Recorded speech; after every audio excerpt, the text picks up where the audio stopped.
Hi, I'm Allie from the Writing Center, and today I'm going to show you how to properly email a professor because we all know it can be stressful. So here are a few tips to making it easier. 1. You always want to email your teachers with your Salem State account. Personal email accounts, Yahoo, Gmail, those kind of websites, just seem a lot less professional.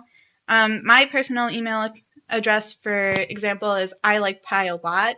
That's something my professors don't necessarily need to know about me, and emailing them with A_Ralston, 1, seems more professional, and 2, my name being in the email username gives them an idea of who I am, while I like pie a lot could be anyone and has a better chance of being sent to spam.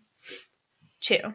If you don't have your teacher's email address, check your syllabus. It should be at the top of the page with your contact information. 3. If you need a response, try to give the teacher at least 24 hours before you need the information. Don't message your teacher 3 hours before the assignment is due and expect to get a response. They have lives too. 4. We have all seen the horrors of autocorrect. If you do not have a laptop, you can go to the Salem State Library or one of the computer labs that are in each of the school buildings. 5.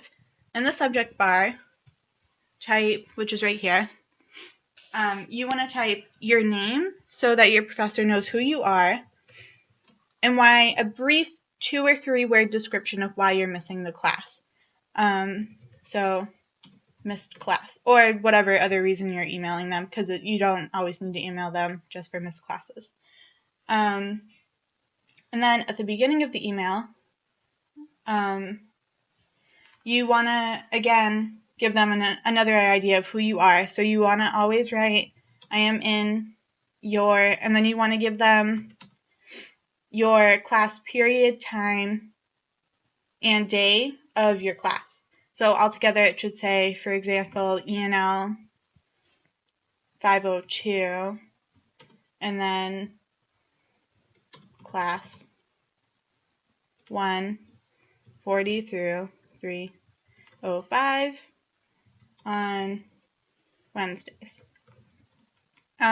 Teachers sometimes teach 2 or 3 classes, so by doing this, if some professors don't learn names, and so by doing this, it gives them a good idea of who you are when you're in their class. And then also, if you are missing a class, it makes it a lot easier for them to check you off as excused on their teaching list. And then number 7, you don't want to write with contractions. For example, I'm, shouldn't, stuff like that. Think of it as a formal research paper. You would never write I'm or shouldn't or aren't and those types of things. This is formal. They are in a higher position than you, so you want to seem professional. So write I am, should, not, and stuff like that. Number 8. You never want to type with emojis.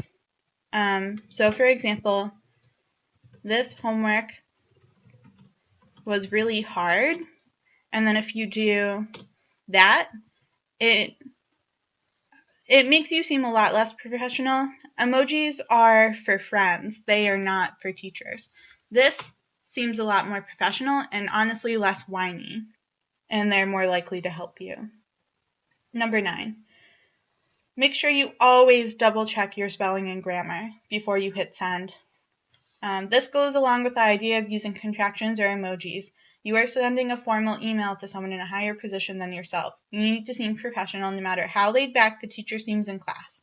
And no matter how laid back they seem in their response to you, you should always, if you need to email them again, stay in that professional role. Number 10. Write them a brief email. Most of the time, you don't need to include too much detail. If you are sick, just write that you are sick. You can give them a few-word description of your illness, like, I have a stomach bug. You do not need to tell them that you have been on the bathroom floor all day throwing up because you ate a bad burrito last night. Though teachers want detail in essays, they do not need every detail of your missed class. Only send information that you think is important. You can always talk to your teacher in the next class in more detail if you really want to. Thank you for watching my video. I hope this helped. Good luck.